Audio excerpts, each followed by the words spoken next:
Hey, what's going on, everybody? Today we have a very, very special guest today with me on TaylorMade Hoops Coach's Corner. We have my main man, former head coach at Southern University, the SWAC, baby. Baton Rouge, Louisiana's finest. My main man, Coach. Hey, I appreciate your time, Coach. No problem, man. No problem. Happy to be joining you, big dog. Hey, Coach, man. Hey, I'm gonna go ahead and brag a little bit, Coach. Hey, man, I remember when I was first started coaching high school ball, man. I think it's like 2004. I'm in the gym, man, and I'm walking through, man. That's before they had all those different crazy restrictions and stuff where you kind of mingle with the coaches and stuff. And I was walking through, Coach, man, and we just have to make some eye contact, Coach. So I just went up there, started talking with you, what have you. And at the time, Coach, I think you might have just started, coaching yourself. You were at I want to say, Coach, you were at Texas A&M Corpus Christi right before you went to TCU. And this is back in Right. 2004, Coach. Believe it or not, 2004, my man. Yep. Yep. Yep, It go we, was. we go back that far, man. those, Yeah. those the good old days. Yeah, hey, the funniest thing, man, small world, man. I met you with our guy, Roman Banks, man. Roman's like at southeastern Louisiana. Yeah. It That's crazy, Coach. was. That's crazy, Coach. Yep. Well, Yep. Coach, man, we're gonna go Yep. ahead and get started. Coach, hey, Coach, go ahead and let everybody know what you been up to these days, how you spending your free time. Are you still involved in basketball, Coach? Well, it's been kind of, unique. This is the first time I've ever been out since I've been in it 25 years. So things just didn't fall the way I thought they should fall. I have some couple of jobs, just what didn't fit me. So right now I'm not coaching. I'm doing some other business ventures right now and doing some other things, getting to spend more time at home a little bit. Um, but yeah, I'm not doing. I'm doing a little radio and trying to see. My goal is to get on TV and start doing some analyst stuff. So working on that as we speak. Okay, Coach, man. That's a good thing. That's a good thing, Coach. Well, Coach, let me ask this, Coach. What have you learned from the time off that you feel has helped make you a better coach? And how do you feel that you can use that with your next coaching opportunity, Coach? You got a lot of free time. I know you got a lot of time, kind of think and things like that. So, what have you learned from this time off, Coach? You think that you could use at your next job opportunity, Coach? Well, because the game has changed with the NIL and the transfer portal being so attractive to these young men, you just got to seize the moment and make the most of it that particular year. Uh, and these kids, nowadays they think different.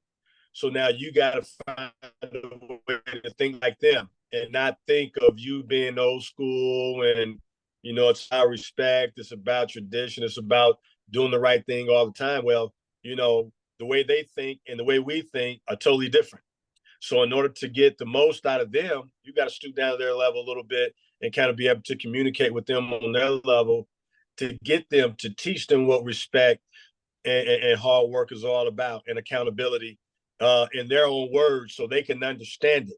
They want to have it, but the communication gap is so far fetched that what you're teaching them and the words that are coming out of your mouth, they can't comprehend or they get defensive by it.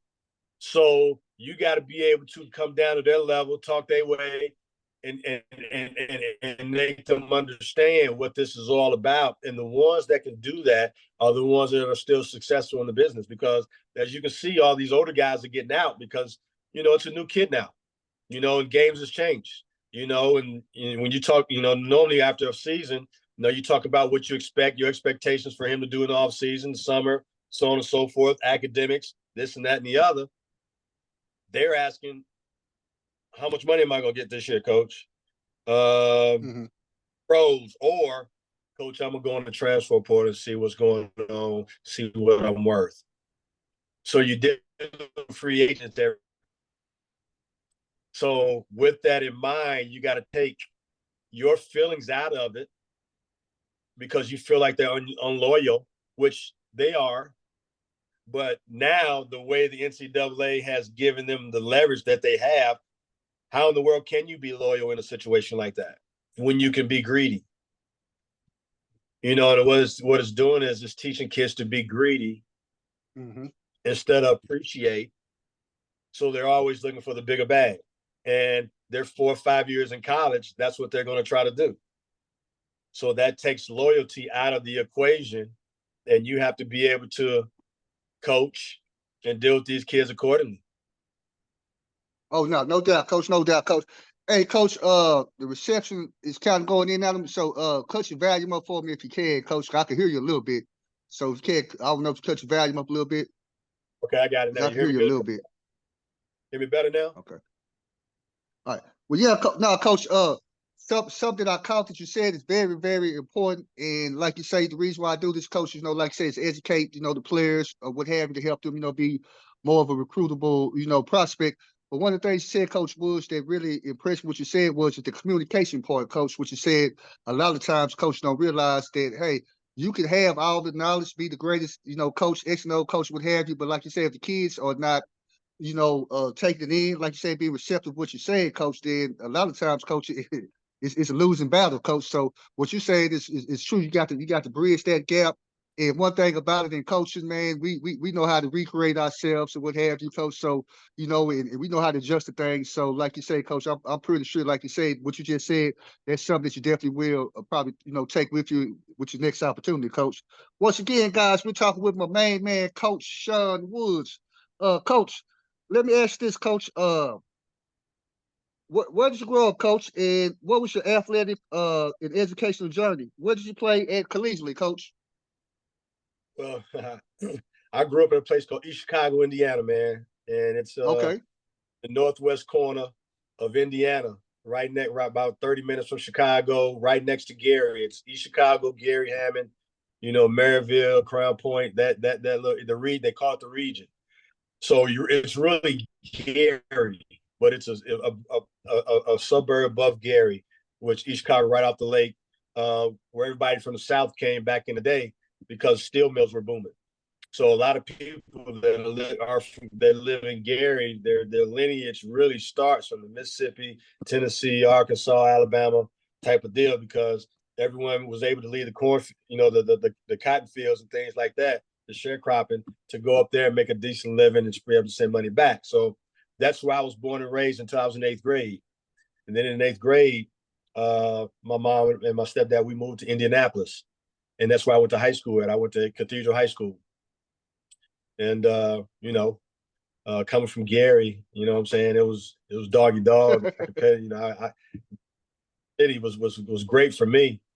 I was able to show the world in a larger masses, uh, who Sean Woods was as a basketball player, a person, everything, because Cathedral High School was like the melting pot. It was a Catholic high school. Mm-hmm. We were, Gary, pretty much 90% African American. I never went to school with a white person until I went to high school. Okay. And I'm going to a Catholic private high school. So, it was an adjustment, but it was a great adjustment. And some of my fondest memories and some of my best friends are from that school. It was like the melting pot. They recruited other kids to come there for athletics, but they sold your parents on the academics. So, I grew up with some guys that and went to high school with some people that are very, very influential in the city of Indianapolis and around the world. One of my classmates was Chris Huffins, who won the silver medal in the decathlon. Blaine Bishop was the defensive back when the Tennessee Titans went. The Oilers went to and lost in the Super Bowl. So it's been, it's a school of excellence. So I was fortunate to go there, and then being all state All American, get recruited by pretty much every school in America. Reason why I chose Kentucky, because my mom was from there. The whole side of my mom's family is from Lexington, Kentucky. Yeah, that's where I'm living now. And my grandmother used to always come drive us. Used to drive to Indianapolis every weekend to watch me play. So I told her, I Okay. said, I'm gonna make sure one day that you can get to watch me play every day, whether it's in college or pro. And Kentucky started recruiting me as a sophomore, and I didn't tell everyone, but I knew that's where I was going. just because of my family there. You know what I mean? So, the rest is history from there. And then, it was all SEC, and my jersey's retired there. Had an opportunity to play in pretty much the most famous game, considered the best college basketball game of all time, the Duke Kentucky game in 1992. Did well there, had 21, 9, and 9. So, unfortunately, we didn't get that win. But, man's biggest fear is fear of extinction, fear of going through life without making a certain impact on someone, a certain thing. And everyone, will always remember where they were when that game occurred. So, I'm a part of college basketball history, which I'm proud of. Oh yeah. Then from there, I didn't even get into coaching right away. I got into the world. I played a little bit in Australia, CBA a little bit, and then I got into the business world. I sold cars for a year, and I became an account executive for an NBC affiliate here in town. And I was doing the radio shows and things like that, and had did a little podcast, not a little podcast, but a little spinoff from the sports after the 11 o'clock news. And then we came up with this Big Blue Nation pin for Kentucky basketball because we didn't own the rights to Kentucky basketball. So we came up with this thing called True Blue Fan. So with that, we had our own little set, just like ESPN does and things like that, following Kentucky. And I did that. And then one day, man, my son won a state championship, and it was just God talking to me. And he won as a freshman. And his high school coach was moving to Florida, and just came up to me and said, "Man, what you think about coming to Florida with me, having me coach?" I'm like, and we've never even talked that much. And I thought about it and prayed about it that night. And I told my wife, I said, "Hey, this may be my calling. You stay. Believe my son was just born." And she said, "No, I'm going." And for 25 years, for 30 years, it was a great journey. I had a great time. Won a lot of games. And one thing I can be proud of is how many people how many men's Division I basketball coaches who has a 100% graduation rate. Oh yeah. Oh yeah. Oh yeah. And well, has Coach, won championships. No doubt, Coach. No doubt, Coach. Well, Coach, man, hey, man, we gonna move on to the next question, Coach. Hey, I definitely, to be honest, Coach, I'm being honest with you, Coach. I definitely remember that, Coach. That's when I first started watching, during that time, Kentucky basketball, Coach. So, yeah, man, those were some great times, man. Uh, Coach, speaking of that, Coach, you played for at the time the legendary coach, Coach Rick Pitino. So how was it playing for Coach Pitino, Coach? And it was like being married. You know what I'm saying? hey, Coach, I You can got a barely hear you, wife. Coach. Speak up for me. I said I can barely hear you. Speak up for me. It was like being married. A lot of days are good, and then some days it was rough. You know what I'm saying? But he made us. He's probably one of the smartest men I've known. Very intelligent. He was a mastermind at getting the best out of people. Okay. And I'm talking about not just his players, his coaches, support staff, all the way down to the janitor, man. He just has it. He wants everybody to do their best at their job, and he's not going to settle for nothing less. You understand what I'm saying? And I tried to mimic that, but you got to be at certain places where it's appreciated and accepted. You understand what I'm saying? Even though you're the coach, wherever you're coaching at, you may have ambitions and the way you do things that make you successful. Okay. But the people that you're working with at the school you're at may not want to join your team, may not want to work that way, may not want to work that hard, may not want to be as great at their job, because every coach needs every person from academics to registrar to AD to finance to wherever to be the best they could be. So his job could be smoother because he already has a feat of trying to coach 13, 14 young men. You see what I'm saying? So the programs that are great are the ones that everybody's bought into the athletic programs, from the president's office all the way down to the team. And a lot of times that's not the case. So it makes coaches' jobs harder, but they want to keep the same expectations You know what I'm Oh saying? no. With not enough handout and help.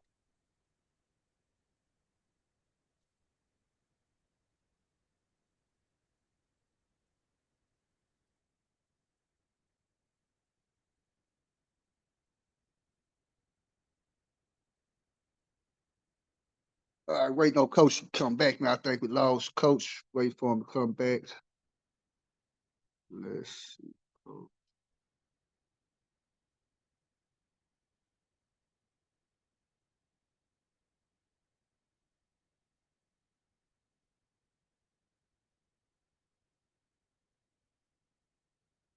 right, coach, you back. I lost you, coach. We'll be back. Can you hear me? Coach Woods. Yes, sir. I'm back. I'm back. I don't know what happened, man. Okay. All right, speak up a little bit for me, coach, because the connection Okay. kind of bad. Got you. Got you. Okay.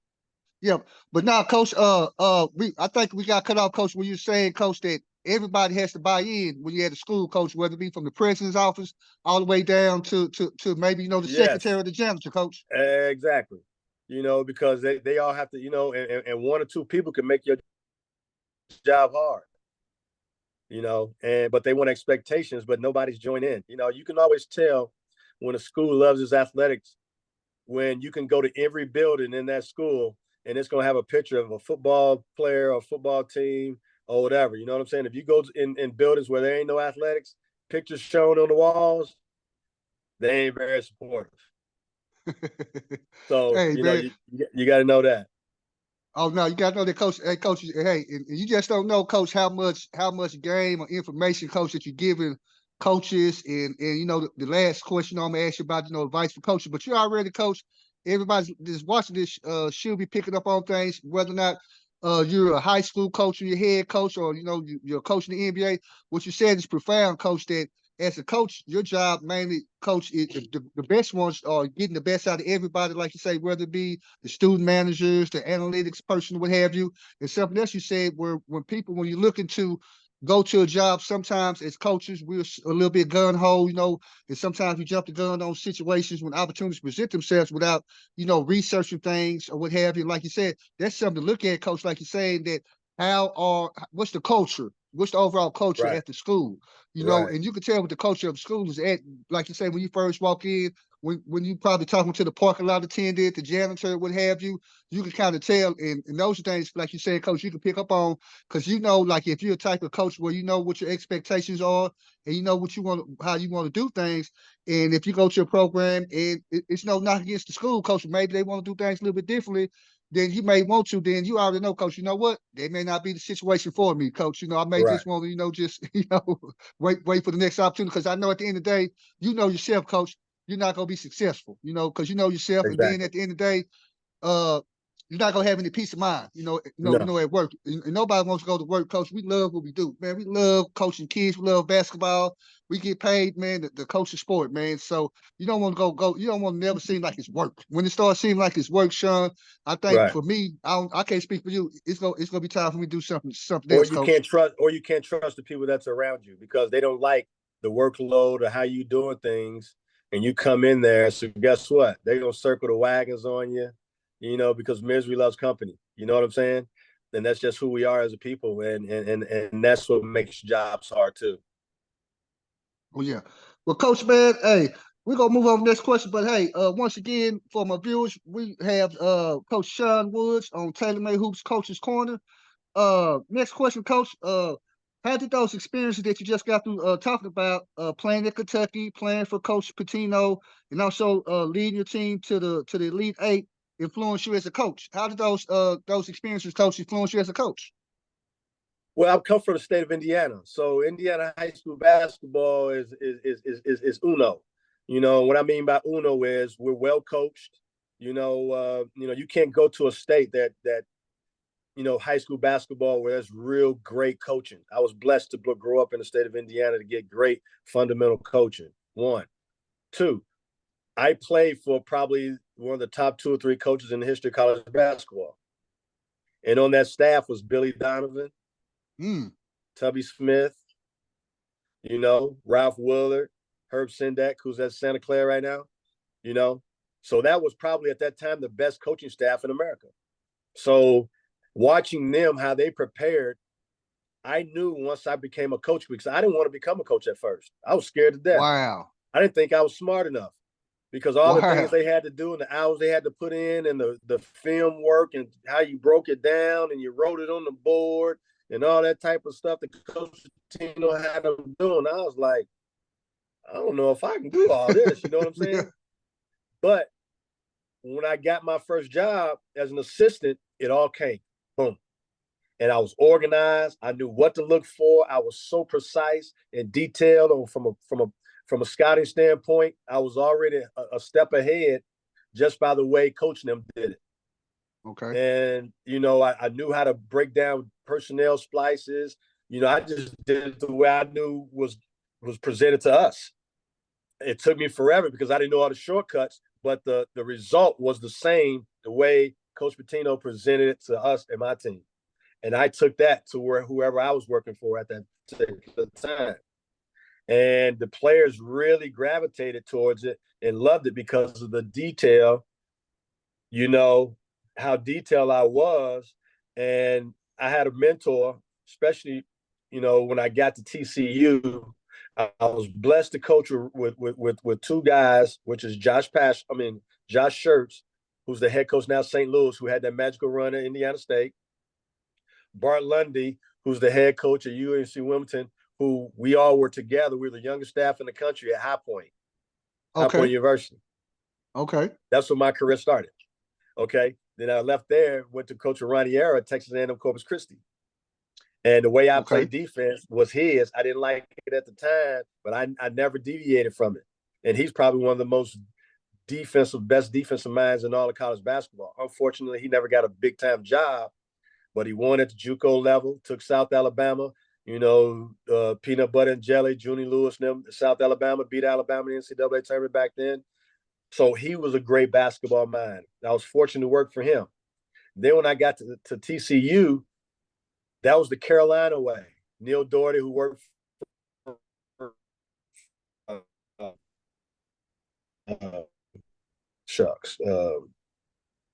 he's a longtime North Carolina coach and coached at Kansas. Who am I thinking about? Can you hear me? I can hear you, Coach. Can you hear me? Roy Williams. Yeah, so he coached under Ray. So I learned the North Carolina way, how they did things.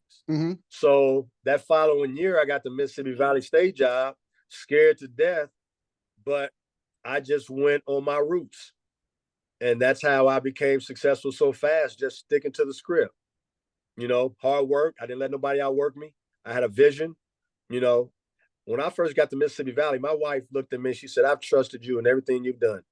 And she said, you can sell a refrigerator to an Eskimo, but how in the world are you going to sell this? It was that bad. And I'm going to tell you what it inspired me. I don't know, one of the best basketball venues in college basketball, if they still get it, it was also back then. North Carolina, and they had this thing called the Dog Pound. Play there at North Carolina A&T, and the atmosphere was off the chain. So I took my laptop and I went to every building, and I went to everyone who would listen. I went to the cleaners on campus. I went to the on campus. I went to the student center. I went everywhere, every building, business building, agriculture building, everywhere.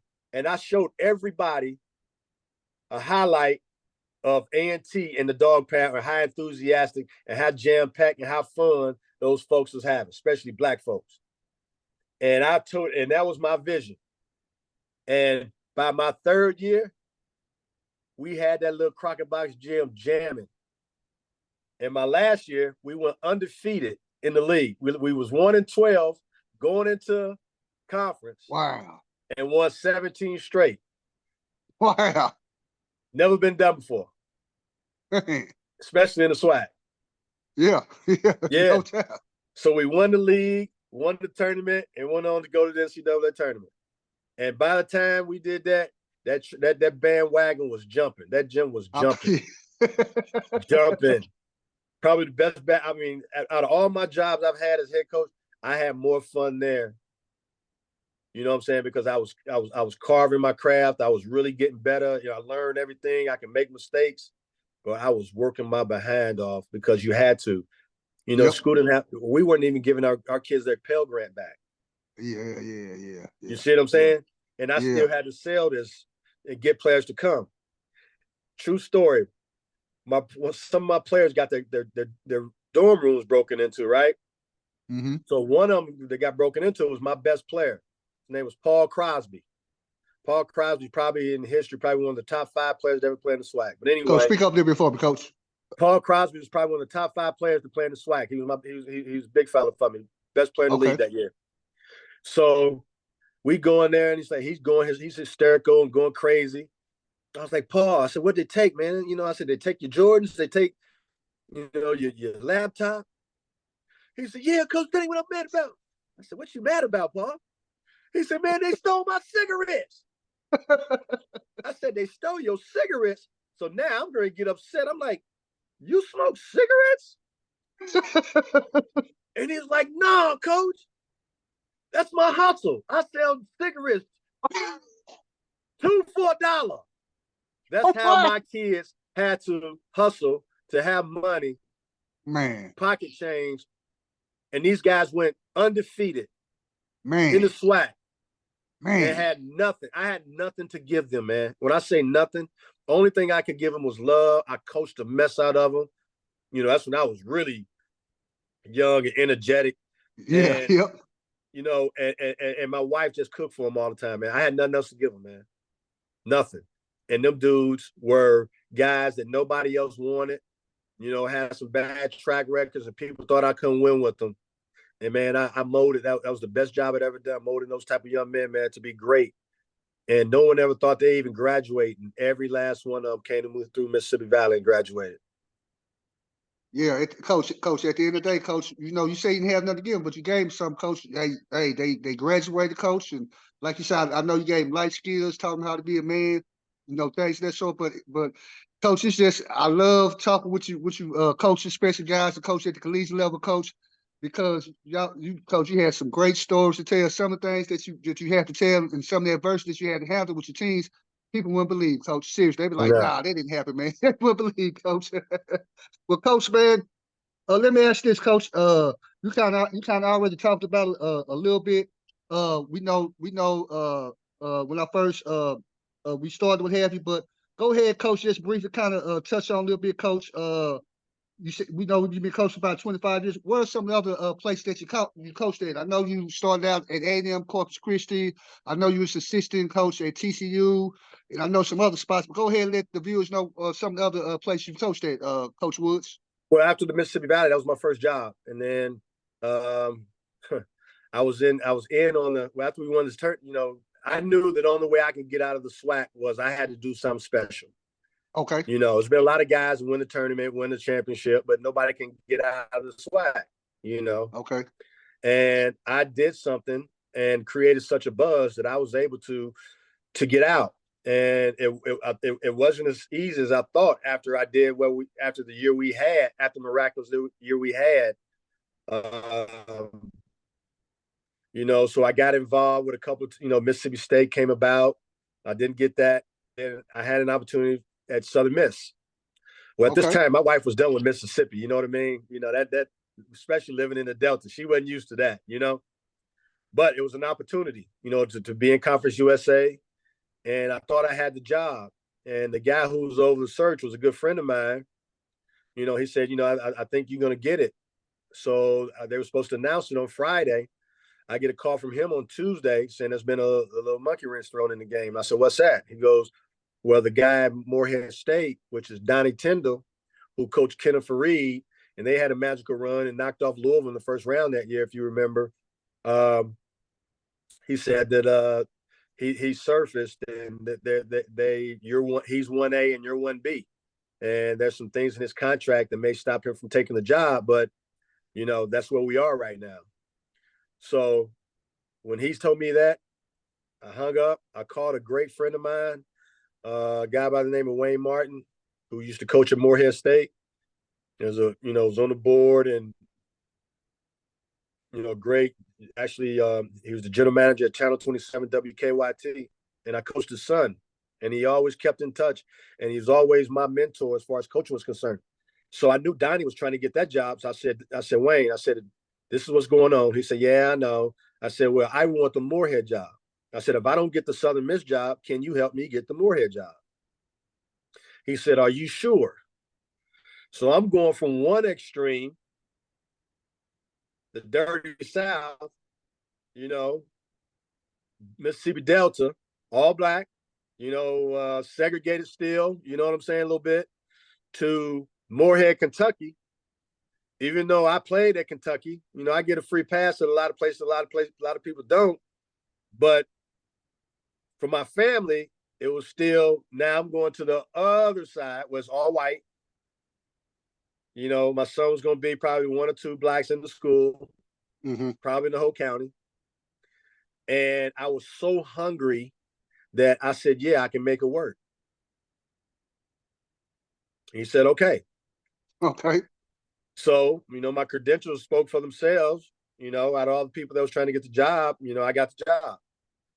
And, I was winning. It was a great conference because you had Belmont, who was really good at the time, Morehead State, who was really good at the time. So those are only teams, everybody else I can get. I just couldn't catch them because they had pros. Okay. And sooner or later, I started to get Belmont. When their pro left, went off, I forget his name, and went to play for Golden State Warriors, the shooter. But Murray kept pros.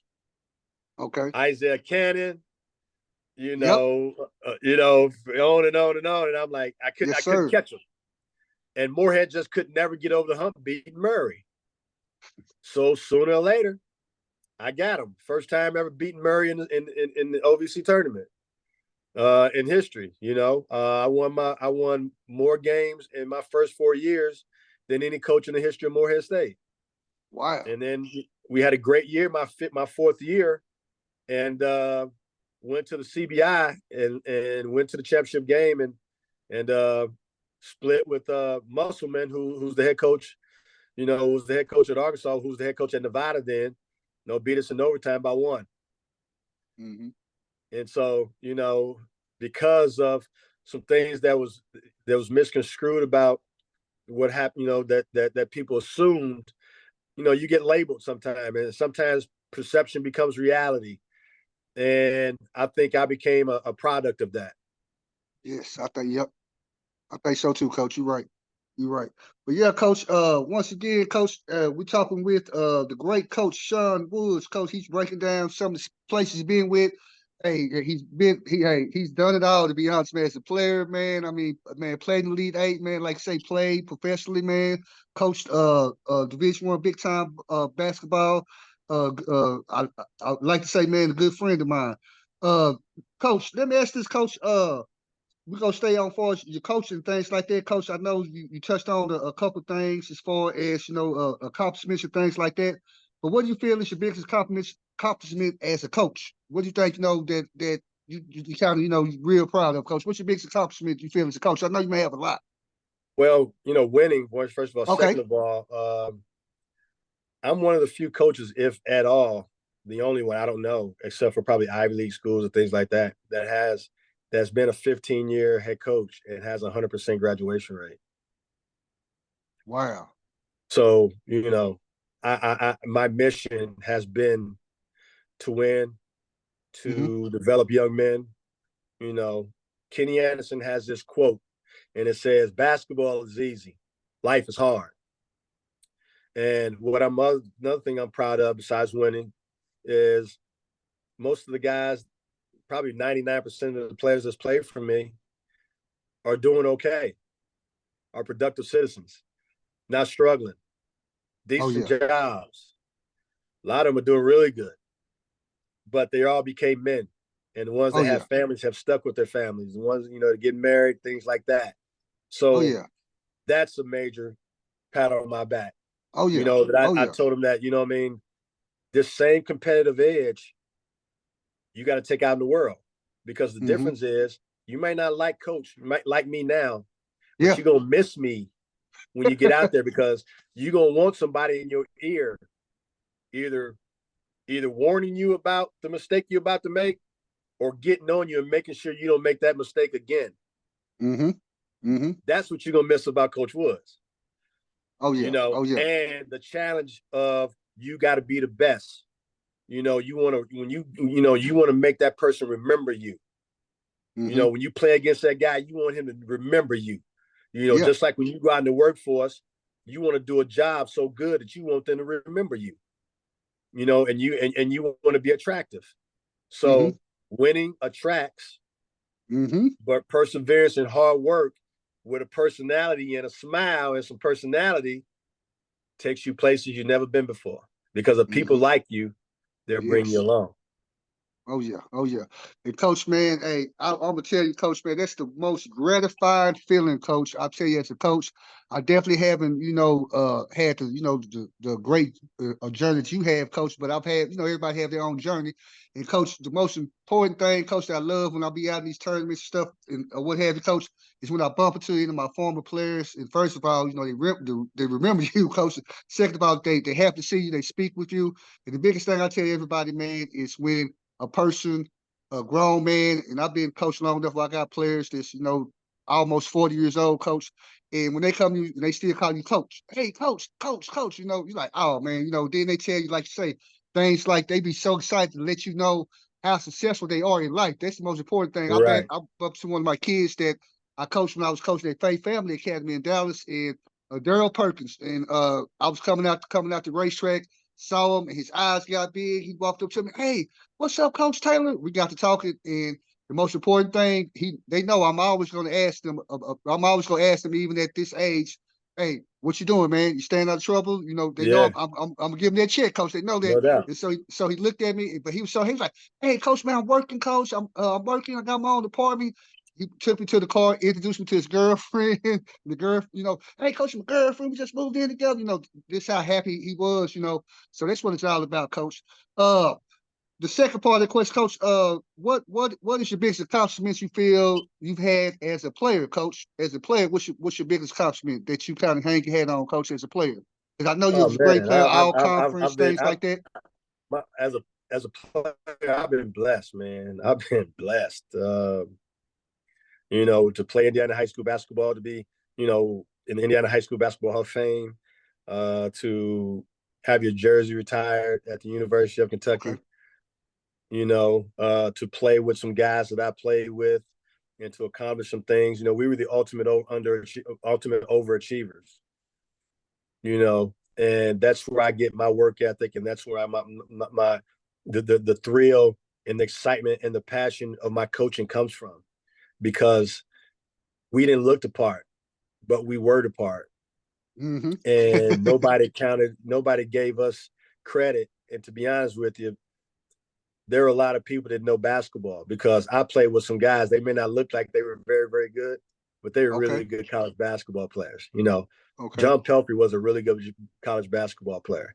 Darren Feldhouse was a really good college basketball player. Reggie Hansen was a really good college basketball player. Derek Miller was a really good college basketball player. Richie Farmer was a really good college basketball player. You see what I'm saying? Jeff Brasso. I go on and on, but these guys were so underrated and underappreciated until you played us. Mm-hmm. And then after you played us and we ran you to your tongue hung, now you're like, man, them dudes is, but I played for one of the best. And he Oh yeah. taught us that. And I take that with me everywhere I go. And that was my coaching. And sometimes that can be a little intimidating. I was confident, and the reason why I was confident, because I knew nobody was outworking me. So sometimes people can take your smile and you always in a good mood as envy. Like, what's up with this dude? You know what I'm saying? But Mm-hmm. ain't nobody outworking me.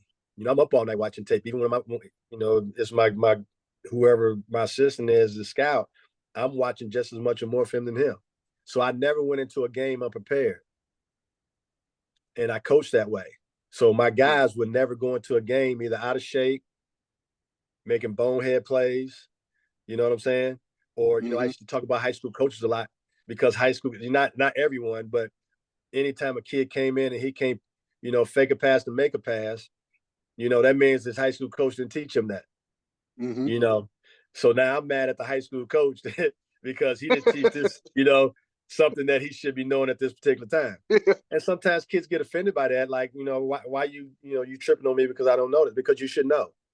And turnovers are key to disaster in the program. And just so you had to teach people how to play. And I had a passion for teaching kids how to play basketball because Coach Tino taught us how to play.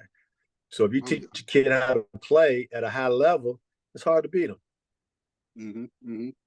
Well, Coach, man, we're gonna move on to the question, man, that everybody's talking about, this past few years as far as college basketball. We're gonna talk about the present state of college basketball. Tell me, Coach, what's your opinion, Coach? We're gonna start first with the NIL. What's your opinion on that, Coach? What do you feel are the pros and cons as far as the NIL, Coach, in college basketball? Well, I'm on the other side, so I'm a coach. As a player, not knowing how it used to be, I get it. Okay. But it's killing the game. It's killing coaching. It's killing the morale. It's killing the purity of what we're doing. Whenever you go into a home, okay, you want to, especially if you're in your home state. Say I'm at Indiana University, okay? I'm at Indiana University. And every kid in Indiana either go to Purdue, Notre Dame, or Indiana, right? So there's only two schools really I should be competing with. But because this NIL, everybody has a chance because it's going to the highest bidder. Okay. You see what I'm saying? Mm-hmm. So now you have a great season. And you're recruiting this kid. You're not recruiting him on the morals and what you can do for this kid. It used to be you tell the mom about how you're going to take care of him and make sure he go to class and get his education, get his degree. Yep. That's thrown out the window. Okay. Because you don't even plan on staying that long to get the degree. You see what I'm saying? Okay. Because if you're talking money, you're not talking a degree. Gotcha, Coach. Gotcha, Coach. You understand what I'm saying? I got you, Coach. So now the degree goes back down. It goes down a little bit from in the conversation pecking order, right? Okay. The next thing you got to talk about is what? Your player development. Can you make me a pro? That's what they want to know, Coach. Yep. Okay. So now the education piece is what? Going down the pecking order again, right? It's going down, Coach. Yep. Okay. Guess what else is going below the pecking order? The tradition and why you coming here and why I'm bringing you on my team. The tradition is we win here. Why I'm bringing you on my team? Because you can help me win championships. That kid ain't thinking about helping you win a championship. That kid is thinking about what you can do for him. And maybe in the midst, we may have a chance to win a championship if I got collectively some other guys that we can. You understand what I'm saying? I got you, Coach. Okay, now there's only one national championship, right? Only one.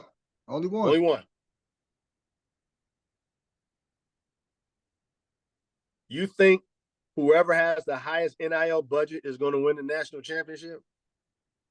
You would think that, but we know that doesn't happen. You see what I'm saying, that, Coach? Yep. And guess what? They're either one and done or they're transferring again. Yep. Okay. Yep. Now, somebody has to give them this money.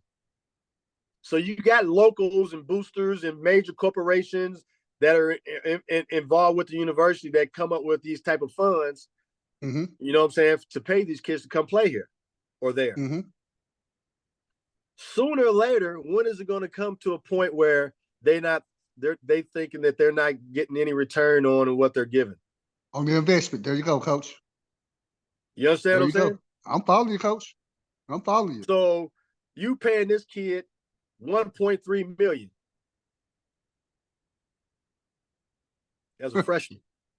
What if he comes in scared to death, don't reach his full potential as a freshman? 1.3 million? 1.3 million, that's almost like the average salary in the NBA almost. That's a little right at it. Oh yeah, yeah. You right Okay. about Coach. Yep, that's what some. Okay. That's what Now, some first rounders making. Yeah, yeah. okay. So you telling me this kid right now can help an NBA squad and be Nah. the eighth, ninth man? And he ain't even going to prom yet? Ain't with the problem yet, Coach. Nah. You understand what I'm saying? I'm following Then you, he Coach. gets mad, don't go pro as fast as he wants, don't get the minutes that he wants, didn't have the year that he wanted, right? Mm-hmm. He Mm-hmm. leaves. Yep. Yep. And he Yep. goes to another high bidder. Yes. So now what do you think that school he left is thinking, the people that was throwing the money in the kitty? When he done That, left them, like Ronnie Arrow say, not high and dry, high and tit. oh yeah. Oh yeah. Oh yeah. So now what you saying, Coach, is making sense. Now people don't realize, Coach, that matter of fact, I was speaking to another coach about this, and they kind of said exactly what you said, Coach. They said it's good now because there's lots of money out there, what have you. He said, but it's not always gonna be money. And the reason why he was saying, he said, because you have to say this is an investment. Eventually, these corporations, these boosters, donors giving this money, they're gonna look and see, like you say, Coach. You know, you got the highest NIL, or we paying this kid $2 million, but Coach, we not even win our conference championship, let alone going to the NCAA tournament. So you gonna get that call, as a coach into the office. Coach Woods will get that call. Hey, Coach, what's going on, Coach? You know what John I'm saying? So, Calipari took the Arkansas job. Okay. mm-hmm. The big man out there told him, "You whatever you want, you got." Yeah, yeah, So John Calipari's payroll is probably the highest in America. oh yeah, All right, now, if John Calipari don't win the SEC, he come in third or fourth in the SEC, mm-hmm. losing the second round in the SEC tournament, losing the second round of the NCAA tournament. What type of investment is that? Hey, I'm gonna be honest with you, man. Cal's my guy, but hey, man. And guess what? And if he has a season like that, everybody mad. You see what I'm saying? So what I'm Yeah, saying is all these schools are saying all or nothing. This yeah, is what it's going to take for us to compete, right? right. That's what they feel. But all of them going to have the Jim and Joes to compete, right? Okay, At least they think. they think yes. At least they think. Mm-hmm. Now you Mm-hmm. getting mid-major players now, under double figures a game, getting $800,000 from people. Yeah, man. Come on, man. Yeah, yeah, And then yeah, you got to coach that. As a coach, you got to coach that. yeah, yeah. So now, if a check is late, some go wrong, the kid come in, mouth poked out, can't get all you want out of him in Mm-hmm. practice, and you got a game coming up, and he mad. So you ask, so what's wrong with you, Coach? Man, I ain't get my money, man. My dad's over here. You know what I'm saying? So and so and so and so. Uh-huh. Uh-huh. You understand what I'm Exactly. saying? Exactly. Or you putting up major numbers, but you only got 100. You only got 300,000, right? This cat here got 1,000,000. Mm. But I'm averaging more points than him, Coach. You balling. Yeah. He's struggling. Yeah. After the year, what you gonna be like? Yeah, it's gonna be Coach. like, Coach. So Yeah. that first meeting, you know what I'm saying, Coach, I did that. It ain't what you got to do to work on to get better for next year. It's either Coach, I'm thinking about going to the transfer portal, or Uh-huh. how much more money I can get. Mm-hmm. Not Mm-hmm. how can I get better? What do I Yeah. need to work on? Mm-hmm. So I get what you're saying, Coach. So those end of the year exit meetings are a little bit different than they were Very before, much Coach. so. Very much so. Because you don't know who you're gonna have. These kids are so they're sensitive now to the fact that one disagreement, you jump on them one time, they may carry that all year long. And maybe and then you thinking everything's good, and they already got one foot out the door, and you don't even know Oh it yeah. to the end of the year. You see what I'm saying? Oh yeah. Well, Coach, you've already, man. Hey, you've already kind of went into it, Coach. So we were speaking about the NIL, the pros and cons. So now, Coach, let's talk about your take, Coach, as far as the transfer portal, Coach. Something that's been real big around COVID time, and it's a funny story I'm gonna tell, Coach. I remember right in 2020, you was coaching at Southern University when the COVID first came and what have you. and me and you were talking. That's why, Coach. Honestly, Coach, I always talk with you and respect you, Coach, because you always share information with me, and always just keep it real with me.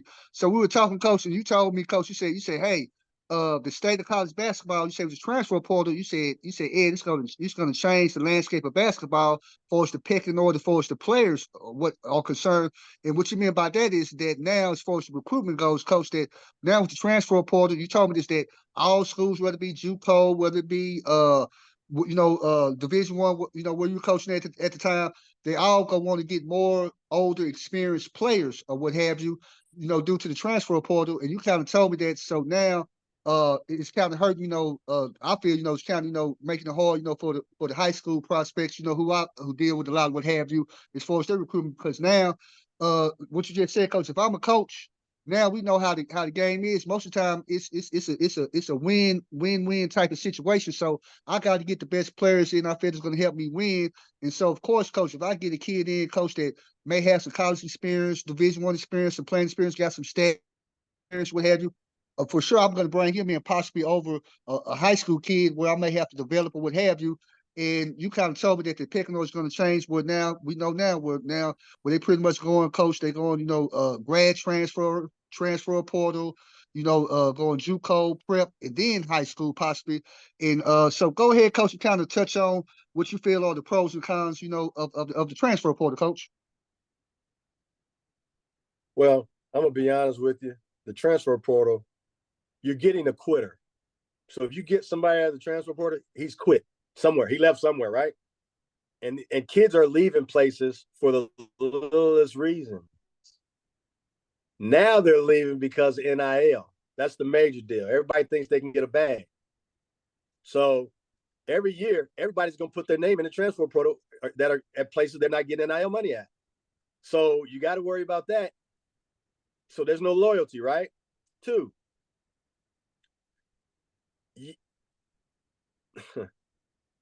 social media has tainted everything. Mm-hmm. Okay, social media touches every situation in the world because it keeps everybody abreast of what everybody else is doing, whether it's true or false, Mm-hmm. right or wrong or different. You understand what I'm saying? So we live in a world of, we want to live like the Joneses. So everybody on social media always makes a case that their situation is better than what it really is. Mm-hmm. So, and everybody wants to be wanted. Yes. Okay. So every year a kid wants to be wanted. So you're quitting. You get a kid, okay, didn't play very much as a freshman because he's playing behind a senior or whatever. He's leaving. Yeah. Yeah. You see what I'm saying? They don't want to push through. They don't want to earn. They just want to step in. We live in a microwave society. Don't want to compete, Coach. NCAA has done nothing but giving kids more leverage than the coach. But the coach is still at places where they still have expectations. Mm-hmm. But how in the world can you have expectations on a coach when he has no juice? He can't even coach and hold kids accountable the way he wants to. Mm-hmm. Mm-hmm. Because if you do, constructive criticism is these kids' worst enemy right now. They think you Hitler. And what they're gonna do? They're gonna leave. Oh yeah.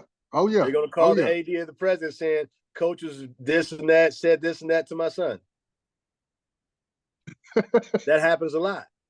Yes. So it's easy to transfer because that's what kids are going to do. Now, if they don't have anything, what they want to do, they want to come back. Yeah. Mm-hmm. Mm-hmm. But every year you got to negotiate. This is college athletics is professional athletics now because everything's about negotiation. It ain't about rules and regulations. Mm-hmm. It's about negotiations. Used to be parents wanted their kid to go somewhere where it was going to be disciplined, about the education, your program is good. Those were the things that were talked about in the recruiting process when you go into a kid's home. Now it's what can you do right now financially Mm-hmm. for my son and our family. And that's it. So I think I think kids there should be a stipend. I think every school should have a stipend for sure. But come on, Mm-hmm. you're still amateurs. We're pros. Mm-hmm. You want to say, well, college coaches can go here, college coaches can go there. But guess what, though? That college coach has a degree. That college coach is a professional. There you go, coach. You're an amateur. Yeah.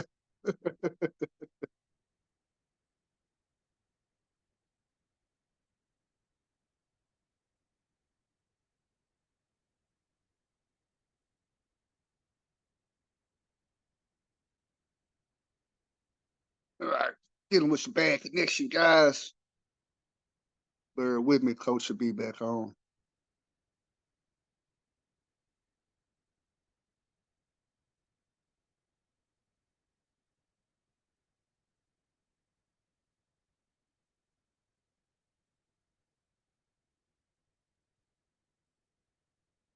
Coach.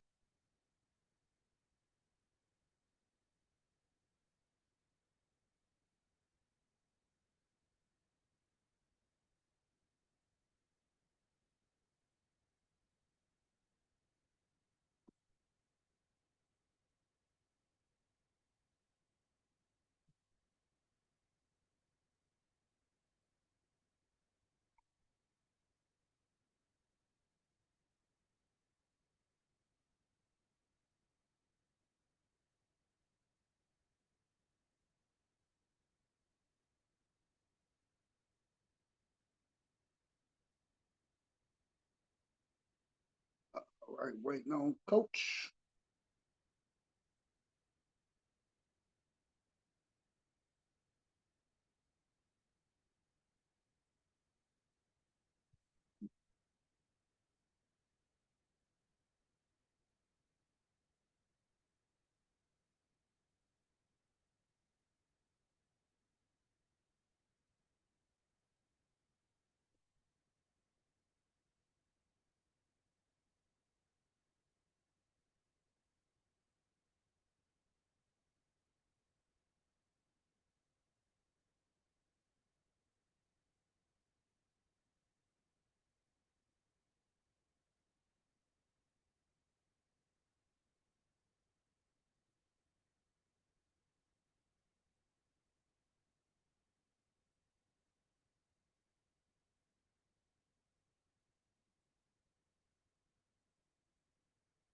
We'll wait a couple more minutes and see if we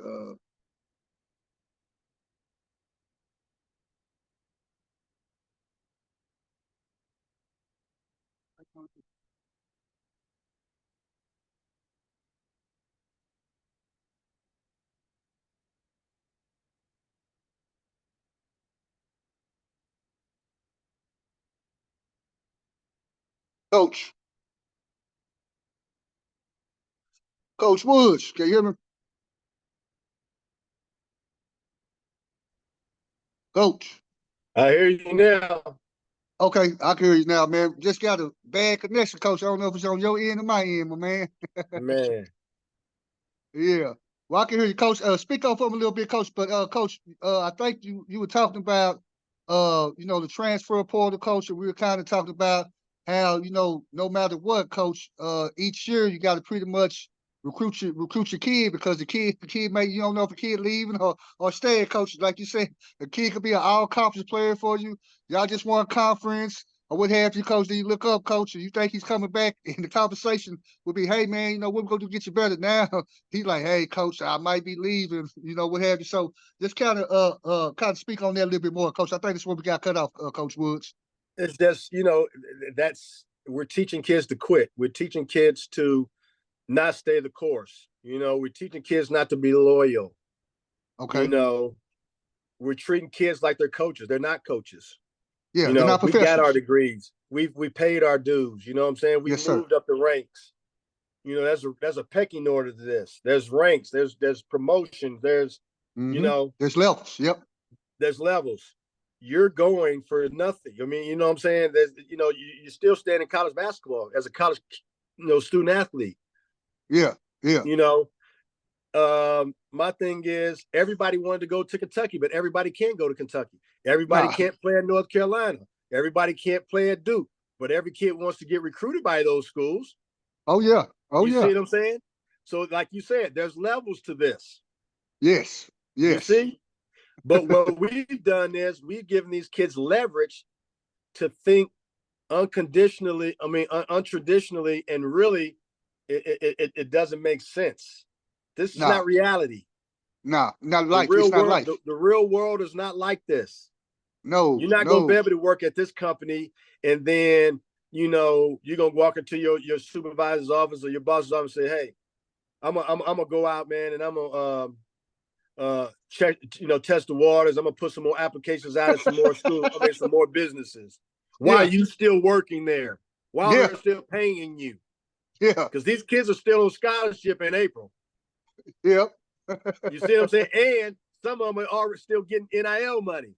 Yeah, yeah, yeah. So look, coach, you are if you want to be grown or whatever, you are an employee of us. You belong to us. Yes, You're under contract. yes, You're under contract. yes, yes. Yeah. So my thing is, there's got to be rules to this because right now it's too vague and it's too wide open. It's like the Wild Wild West. Oh yeah. So now, when you're giving these kids NIL money, there's got to be a contract. Okay. Not for 1 year, 2 years. But it's hard to do that because your scholarship is only worth 1 year. Yeah, renewable year by year. Yes, yeah. Renewable year by year. You understand what I'm saying? Mm-hmm. So that's the kicker right now. But there's got to be some type of stipulations. If you one of my better players, unless you do something, you know what I'm saying, off the court that's detrimental to yourself or the team, you know what I'm saying, from a disciplinary standpoint, you're not getting kicked off the team. And I'm giving you this money, so evidently you pretty doggone good that I don't want to get rid of you unless you just that turd of a kid. But you got to stay here, man, for 2 years or 3 years or whatever. You know, you ain't coming here taking this and then you go leave it. And that's really got to go on at the mid-major level because they're really trying to go up to get a bigger bag and play at a bigger school. Oh, yeah, yeah, yeah. Those coaches think about it. Yep. The Power Five are looking for them because they have what? Experience. That's the reason why they're more attractive than what you say in a high school kid because they've already been in the fire. You know, even though they're not playing at Kentucky, they played at Duquesne, they played at Southern, they played at wherever, where they were still in a college basketball environment, and they have experience the division college basketball play as the college basketball player. You understand what I'm saying? So you know what you're getting. You know what you're getting when you're there when you're getting that, but still you really don't. Because you don't know. I only took transfers that came from winning programs. I would never take a transfer that came from a losing program. He can average 30, 40. I wouldn't take him. Okay. Because it's all about him. And if he's averaging 30 and 40, he still wasn't good enough to make his team better. Okay. Gotcha. So there was no sacrifice. There was no nothing. Because when you move up, you're not going to be able to put up the same numbers. Okay, gotcha. As you did coming from the lower level that you came from. You understand what I'm saying? Because it's more like you. You know what I'm saying? Your team is full of you and some better. And maybe at your position. So then they get mad at that because they're playing Russian roulette too now. Every time you transfer, you go into a new program. Instead of staying where you know the coach, you know what he does, especially if you was the key player and y'all was winning. You know what you're getting into. Now I know you need some money, you know what I'm saying? That comes to play a little bit, but come on, man. The NCAA is allowing this to happen and is putting false hope in these kids and is giving them a platform that is not good for college athletics. Oh yeah. No, I totally agree, Coach. In something that you said, Coach, that you said makes a lot of sense. At the end of the day, whether it's high school, college, I always use this expression, it's a dress rehearsal or practice for real life. So you're supposed to be teach these skills, these, values, whatever that's going to help you later on in life or what have you. Mm-hmm. And like you say, with this, we're not teaching the kid the work, no loyalty, to compete or what have you. All things that you got to have, in life, those skills you got to have in life. Now what we're teaching generation of is, hey, if things ain't working out how you want them to, hey, move on somewhere else. And we know in life, Coach Woods, it doesn't work like that. In my current job, I'm teach high school, what have you. Coach, like you said, I can't walk in, while the school's just going on and tell my boss, hey man, guess what, man? Hey, I got an offer from another school district, what have you. He's gonna be like, dude, you still under contract, get out of my face. Why you even talk to me, what have you? So that's something they don't understand. Another thing you brought up, Coach, that makes sense is that these kids don't understand this, Coach. What you just said, if you had a mid-major, you was averaging 30 or 40, now you want to transfer up to Duke or what have you. They don't understand if Duke does take you when you get there, Coach. They have a team full of yous. What you just said, a whole team full of players like you. Whereas if you stay where you're at, you're the man. It's all about being a commodity. Now you're a rare commodity. Now, so by you being a rare commodity, that brings value to yourself. And I always tell kids this. This always been my motto, Coach.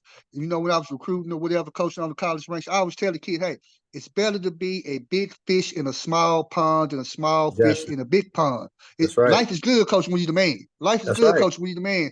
Especially, like say, if you're absent 30 and 40, you're coming from Southern or Drake or what have you, Coach. Stay down there, Coach, because you know what? The offense is going to revolve around you. You're going to get all the It touches. ain't where you at is what you're doing. There you go, Coach. Because if you go, Coach, if you go to Kentucky, Coach, guess what's gonna happen, Coach? You're not getting them same touches, Coach. No. You might where before, Coach, you're getting 15, maybe 20 shots a game, which is ridiculous. Now you go to Kentucky somewhere, now you might get 3 shots, 5 shots. Right. Now your role And you're may mad. change. And your mouth poked out. You see what I'm Yep, saying? yep, Now the yep. locker room's messed up. So Oh that yeah, means, therefore, you can't win on a higher clip than you want to because two of your players mad because they thought it was going to be different than what it is for them. You see what I'm saying? oh yeah, So oh yeah, you're asking for it. You're asking for it. oh yeah. Well, Coach, man, hey, I appreciate you, man. Hey, we gonna move on, Coach. Since we already on the topic, so Coach, in your experience as a D1 assistant and head Division I coach, what are some things that you look for when you're evaluating a player or a prospect? Do you look for the same things, whether when you're coaching, whether it's a high school kid or a college kid? What are some of those intangibles, those attributes, Coach, that you look for in a recruit? When you evaluate that Coach Woods like a non-negotiable or things that you say, hey, when I'm looking at the kid, hey, he got to be this, he got to be that. What are some of those things that you look for, Coach? You got to be a dog. Okay. The best player may be good enough to get you beat because he's not going to compete like you want him to. Two, you can't coach him like you want to. So I'm looking for a kid that, how competitive is he? You got to be able to play. You got to be able to dribble, pass, and shoot. Mm-hmm. So you got to be able to shoot for the most part, especially if you're a perimeter player. You got to be able to shoot the basketball. You got to be able to dribble and pass. I want players that know how to play the game. Mm-hmm. But then I'm looking for that competitive guy, Mm-hmm. that likes to play defense, that likes to pose his will on the other kid. He may not be as talented as that kid, but he gonna get that kid because he gonna Oh yeah. give that kid problems all day long. I like kids with chips on their shoulder. Okay. I don't like the kid that has everything because the kid that has everything, you can only coach him and motivate him so much to where he's gonna give in because what? He ain't got nothing to lose. He got it already. I want hungry kids, that got to do it for their mama. They want to make their mama proud. Mm-hmm. They got a story to tell. Mm-hmm. They can't go back home. They can't Yeah, mess up. Coach. Yeah. Yeah. You understand what I'm saying? Yes, sir. Those are the ones that you win with. Mm-hmm. They can't turn back. This coach, that's all Yeah. I got. Just tell That's me all I what to got, do, Coach. and I'm gonna do it. I ain't the best student in the world, coach, but you in my behind, you make me go to class every day, and guess what, coach? And then I just got my degree. Had no idea how I got it, but I got it. Yeah. Yeah. Coach, Mm-hmm. thanks for believing in me, man, because nobody believed in me. Mm-hmm. Mm-hmm. All Mm-hmm. you ask me to do is give you everything I got. Yeah. There you go, Coach. There you Them go. the ones you win with. Those are the ones you Oh yeah. win with. Them the ones I want on my team. Man, Coach, man, you got excited talking about that, Coach. You want to Those are the ones I want, man. Coach, I'm gonna go back, Coach, but we still gonna be on, on the same like topic, Coach. I forgot to ask you, Coach. So, Coach, what is your offensive and defensive philosophy, Coach? How do you like to play, Coach? What's your offensive and defensive philosophy, Coach? How do you like to play? Offense, you a 5-out guy, motion guy. Defense, you like to run, trap. You like to play pack line or what have you. What's your philosophies, Coach? How you like to play, Coach? Well, offensively, I did a lot with Cal. I ran dribble drive to no end, like it was on crack. Okay, I was always in attack mode, and I always recruited guys that can handle it, okay, that were good coming downhill, that can finish at the rim, but not only that, could make simple plays, easy plays, and they like making easy plays. So I like spreading the court. I like throwing some false motion in and come back to some uh, floppies and things like that. You know, okay. but my main thing is if you got four guys that can put the ball on the deck and can dribble, pass, and shoot, you're hard to defend no matter what you run. Oh yeah, oh And yeah.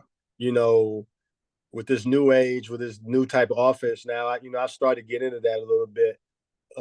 But still, I like to make the game fun for my players.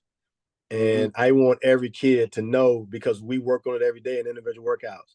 You know, you got to be able to beat a guy one-on-one, Mm-hmm. whether it's from the elbow, whether it's from the wing, from the corner, whatever. You got to be able to beat a guy to make a play, to draw somebody else, either to get there Okay. yourself or draw somebody else. And then guess what that does? Keeps pressure on the defense, and you're either getting wide open jump shots or straight line drives, Oh or yeah. forcing that five to come out, and now you throwing lobs to your big man.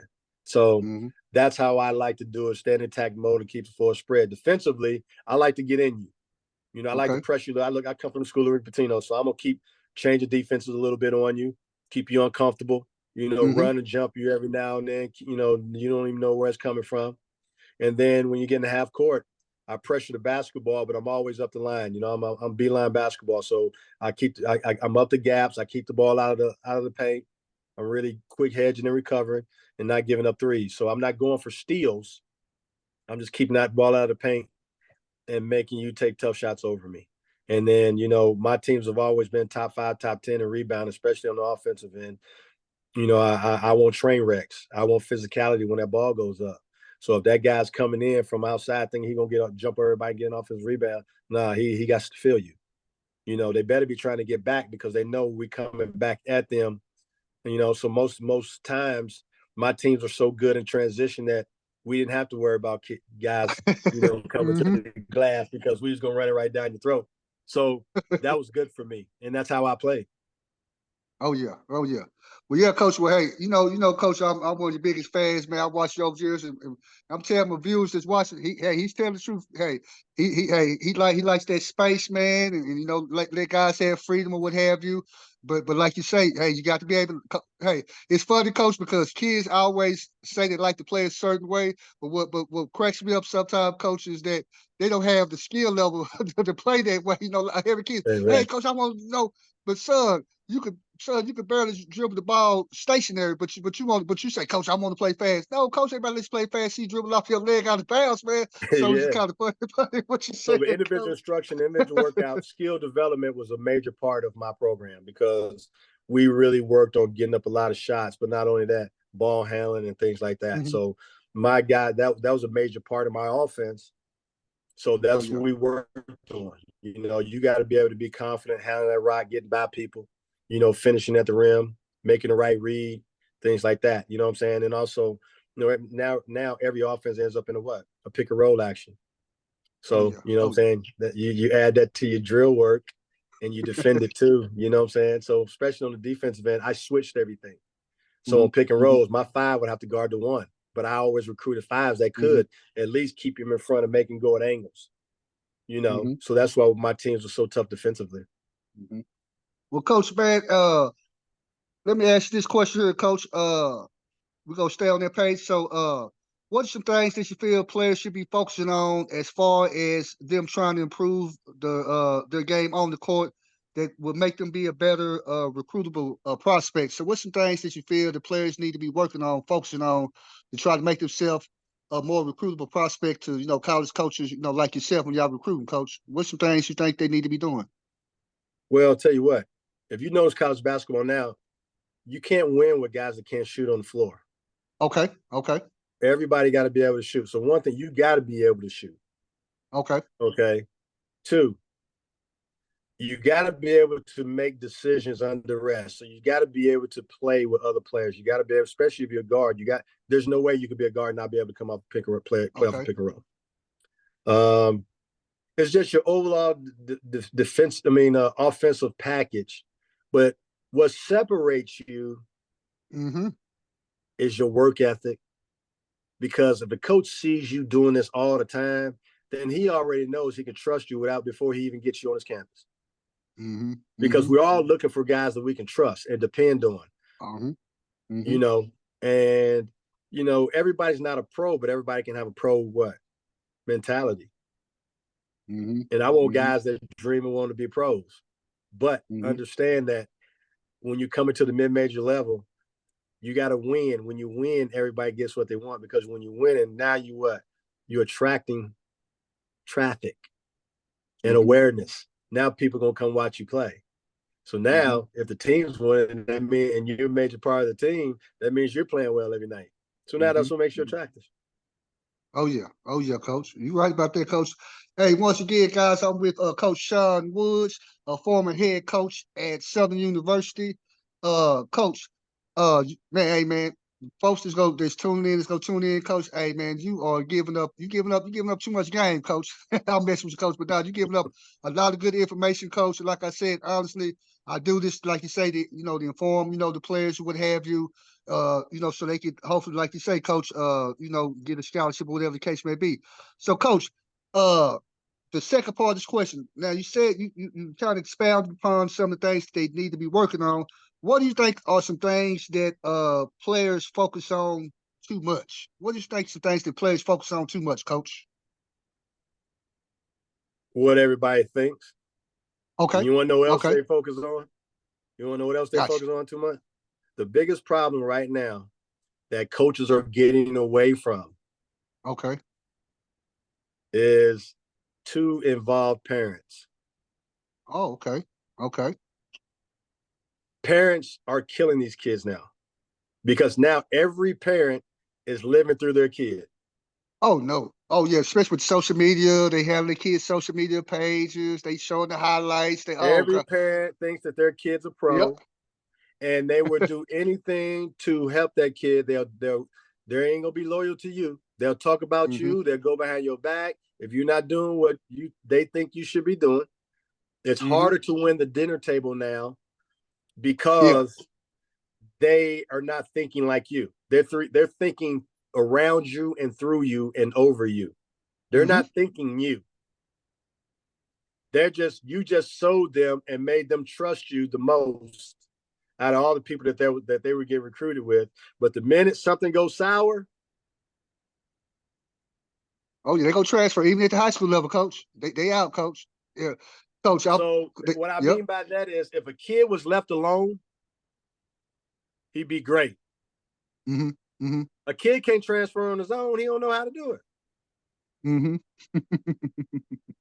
It's the parent who pushes the situation. It's the parent. It's the parent in the ear.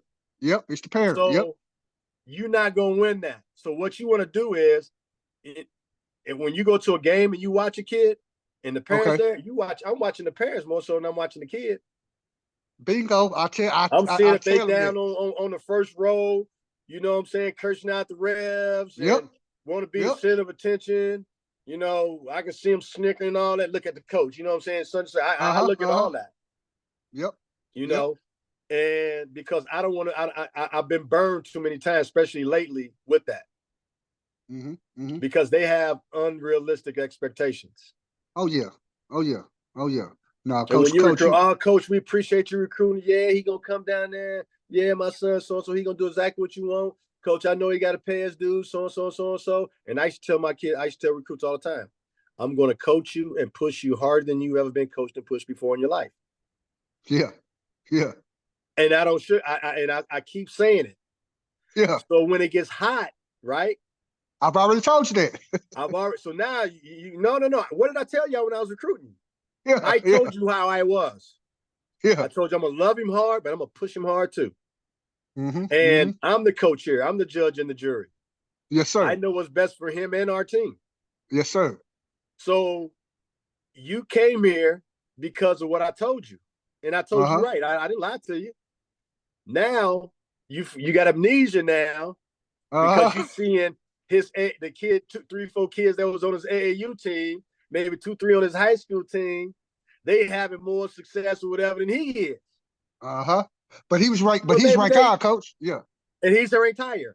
Well, Yeah. maybe they buying into the deal and they got a lot better, you know what I'm saying, more so than he is. Mm-hmm. Mm-hmm. They're playing their role much better than he's playing his role. There we go, coach. And coach, it's fun. It's fun you said that, coach, because I tell my prospects this when the parents, we're talking, what have you. I tell them, I say, hey, college coaches recruit parents. I said I did when I was coaching college. I remember, coach, a funny thing that I used to do, coach, is that I don't know, you knowing you, coach, you probably did the same thing. When I was recruiting the kid, when I go to the games, coach, unlike some coaches, I wouldn't sit far off or whatever, sit, in the press while they coach. I go and sit right directly behind the bench because I want to see how that kid reacts during the game. I want to see when coach takes us out the game, when he's sitting on the bench, his body language, coach. I want to see how when he's not playing or something not going right, the coach is subbing out for something. If his team's doing good, if he's clapping, cheering for his teammates, if he's a good teammate, and also too, coach, what you just said, that's a good way for you to see what type of parent that he may have, because 9 times out of 10, if their kid body language is bad or what have you, I always tell people I believe in this analogy. The apple don't fall far from the tree. Apple tree. I talk about that all the No, time. sir. So if the kid's acting like that, 9 times out of 10, it's coming from somewhere, coach. You get what I'm Oh saying? yeah. So Oh yeah. that's something I always would say. Coach, I'm gonna try to get you out here, coach. Couple more questions. Let me ask this, coach. If you could change one thing about your athletic or your coaching journey, what would it be, if anything, coach? What would it be, coach? Enjoy the ride. I didn't Enjoy the enjoy the ride ride. more, live I in the didn't enjoy the moment ride. more. I was trying to get the next one. Trying to get the next one. Trying to be great everywhere I went. I tried to win the day every single day. Okay. And I never did take a step back, you know, Mm-hmm. to on a daily basis, not just on a Okay. yearly basis, on a daily basis, Okay. to reevaluate the day. Okay. You know what I mean? Mm-hmm. Mm-hmm. Because as us as coaches, we deal with so many things that we let a lot of important things get away without Okay. of being evaluated. Okay. How did I handle that drill? How did I handle that kid? Did I after I got on it, did I say the right thing? Or did I say too much? Was I too harsh? Did I apologize more? I mean, should I have? Mm-hmm. You know, Mm-hmm. um, should I have been tougher in this drill than that drill? Um, did I say the right thing as a whole after a game? You know, um, little things like that matter. Like I told you Mm-hmm. before, because you can't just coach basketball anymore. You can't just No. coach. It's not a cookie cutter profession anymore. No. My rules are my rules. My plays are my plays. We're gonna play this way. We're gonna run this long. We're gonna do this. Those days are over. And it took me a while to get that part. Okay. Okay. And you what you want to do is you saying, well, I'm not gonna let this kid disrespect me. I'm not gonna let this kid talk back. Because my parents didn't allow me to talk back. My coach didn't Mm-hmm. allow me to talk back. Oh yeah, I never coach. talked back to my parents on my, you know what I'm saying? So I didn't allow it in my camp. But they're not they don't think they're disrespecting you. That's just how they come across Yeah. when they're That's your environment, expressing coach. themselves. Yeah. That's their environment. So Mm-hmm. now you have these young guys who are almost like them. They relate to that a little bit more, Mm-hmm. or they're scared. You know what I'm saying? A lot of coaches just sacrifice a lot just go on to the next play, whatever. Let the kid vent, curse, whatever, do what he's, you know what I'm saying? And then, you know, as long as they get whatever they need to get out of it, don't matter. Well, with me, I wasn't that way, and I'm not that way.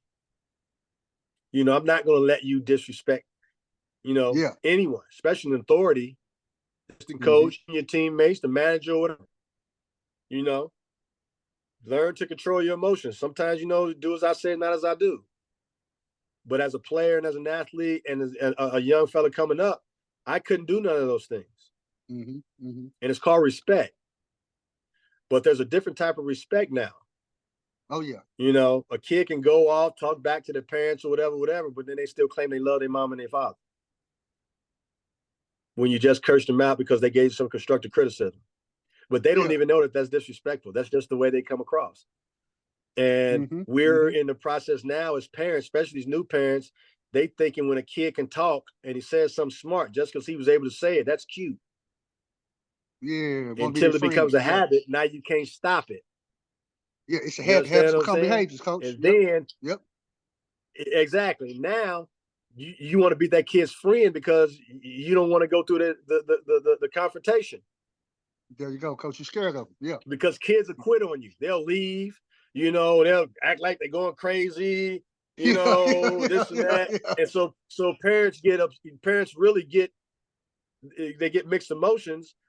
They know it's not right, but they're scared that the kid's going to do something else. You know what I'm saying? Oh, yeah. Can't take their constructive criticism, getting on them, you know, long-term mentally. Because that's the society we live in now. Oh, yeah. And so it's all about mental illness, mental this, mental that. Man, come on.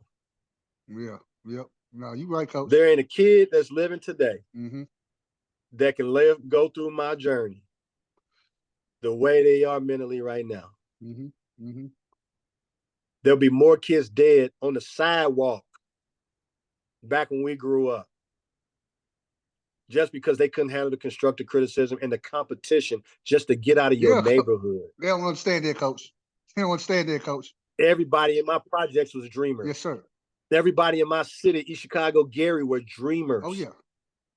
And everybody's trying to get ahead. Sir. You got to walk down the sidewalk on the side of the street, and how you gonna get around this pusher, this pimp, or this gang member just to get to your crib? So now you got to come up with a game, a con, just to get around them. Kids don't know nothing about that. You see what I'm saying? Mamas wasn't coming up to the school to get to the coach to tell them to play. Some mamas didn't even come to the games. And back then, it wasn't all this 6th grade AAUs all over the country, none of that. Hey, coach, kids being ranked in the 6th grade. Come on. You see what I'm saying? Yeah. So we are creating and enabling to get along. Yeah. You're right. In order to make $5-6 million a year, besides Danny Hurley, coaches playing games. Oh, yeah. Doing just enough, just so they can get that paycheck. But the people in the stands and the boosters that gave you the money won championships. And all you trying to do is survive. Because you know you can't, you want to get in this kid because you know this kid is doing stuff and he's not getting better because of his mental attitude or attitude.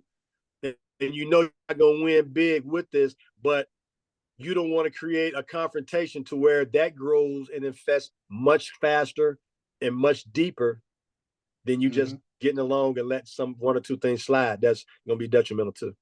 Oh yeah, coach. Well, coach, man. So there's a lot of coaches that got tongues that have got so many holes in them from biting their tongue. You see what I'm saying? Coach, you're right about that. Every coach in America got so many holes in their tongue or their lip for biting it because they know they want to say something, but they can't because the kid can't take it. Well, coach, man, we down to the last question, coach. I'm gonna tell you, man, before we end, man, hey, it's been a pleasure, coach. Like I say, man, you know, we can sit and talk all day, man, and you give us some good knowledge, man. That's what it's all about. You know, that's my objective, my purpose, man. Like you say, is to spread knowledge, you know, like you say, and hopefully, you know, plant our seeds, man, to hopefully, you know, make the world of basketball a better place, man. But coach, you've already given a lot, coach, but any specific advice you have for any young coaches who are trying to move up in the profession? Maybe that's on the high school level to the college level, or maybe a coach that's assistant coach on the collegiate level, coach that's just trying to move up to be a head coach on the on the collegiate level, coach. Any advice for any young coaches that's trying to matriculate and move up that ladder, coach? The first thing is you got to network. It ain't what you know, it's Okay. who you know, especially in this profession. Okay. Second thing is you must be loyal Okay. to the Okay. guy you working for. It's your job to make him a superstar. And Okay. that saying goes, when you win, everybody gets what they want, right? Yes, sir. Assistant coaches move up, get head jobs because they come from good programs. Mm-hmm. Mm-hmm. I want a guy that comes from Danny Hurley. I want a guy that comes from Rick Pitino. I want a guy that comes from Mike Krzyzewski. I want a guy that comes from Dean Smith. I want, because I know they come from good stock and they organize, they know how to work, Okay. and they're winners, and they're loyal, Okay. and they know what's important. Okay. But you get these guys, coach, I got a player, got to play that jive, right? Yeah. That's what that coach is getting, a jive guy. Mm-hmm. And sooner or later, it's gonna come to fruition. Mm-hmm. Mm-hmm. Oh yeah.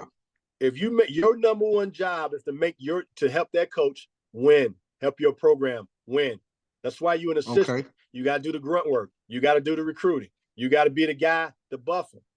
You got to be the guy to go over to the door when the kid ain't going right. You know what I'm saying? Because the coach Yes, still sir. has to have some type of authority as a head Yes, coach. sir. So you got to be the guy that somebody can lean on, and then also be transparent to the coach, so the coach knows how to deal with the kid the next day or whatever. Yes, sir. Yes, sir. You know what I'm saying? Yes, sir. Be with that coach. Coach, maybe, man, you probably got on it a little too hard. You might want to, I talk to him, you know what I'm saying? I square it away, but, why don't you bring him to your office? You know what I'm saying? These are three things that he had problems with. Those are the guys you need. You don't need the guys that you got to babysit. You worrying about them trying to take your job, or they're immature. They don't like how you your rules and regulations. And then so what they're doing is they're going to be going back talking bad about you. When a kid has a problem, parent got a problem, they're agreeing with the kid and the parent because they upset because of what they're doing with you. So now they're feeding to that. So now you can't trust them because they already got they're geared to who? The parent and the kid. Bingo. Yep. And there's a lot of assistants like that. A lot more than you know. And that's why I don't care how good of a coach you are, you're only as good as your staff, or as good as your staff will follow. If you got some guys you had to inherit or whatever, it never works. Never. You might as well not even take that job. Yeah. Because they're loyal to somebody, but they're not going to be loyal to you. You see what I'm saying? So you got to get guys that it's a thing. You got to, that you've already had a relationship with. You trust them. You understand where they come from. It's just like a player. I want guys to come from winning programs. The reason why I'm attracted to you, because you help this guy win, whether it's recruiting, coaching, intellectual, dealing with players, player development, whatever. You come from winning stock at the level you came from. So I'm moving you up with me. Okay. Because I need that same type of person to help me win. Yeah. But these guys that, talk that smack and all that goes now, because the game is and these kids are so sensitive, and trust is a big issue. You got to have people on your staff that you trust. And so you got to be a trustworthy guy. So I don't care if your job is a third assistant. They give you a job as a third assistant. You want to be the best third assistant in the country. Yeah, there you go, coach. You want to be the first in the office and the last one to leave. Coach, what else can I do, man? You want to do things that's not even required for you. So if your job is not recruiting, still get on the phone and call some people man, and bring some guys to the table. Or even if you're not on the road, you telling the guys who are on the road who to go watch and see. So now you got some skin in the game. Got you, coach. Got you, and coach. See, the coach sees that you hustling like that from the office, from the desk. What are you gonna do? He's throwing you out there now. You earned that. Got you. You see what I'm saying? So And, you want the hardest worker and the most loyal guy, man. You want hungry guys, man. You don't want them dudes that, you know, that come from messed up situations. Might have won a little bit, but their yeah. organization wasn't great. I'm Mm-hmm. blessed to come from how you really do it. Yeah. And sometimes that's a threat. And sometimes that's a threat and it makes Mm-hmm. people uncomfortable. And then they want to label you as you hard to work with for. No, I just got my expectations, and the way I do things are more professional than what you people are used to. But now, coach, what you said is right, and that's some coach that other coaches that I interview with have been on the show, coach. They all say the same thing you said, pretty much as far as loyalty and trust, coach. Loyalty and trust, is real big in this profession, and it's something like I tell my players something that's gonna take you on farther in life. It's something that coaches look at too. I was telling a parent the other day, his son, is in college. So he's like, hey, coach, you got any words of advice, for him, what have you? And I told him, as far as about being successful, getting minutes, on the court.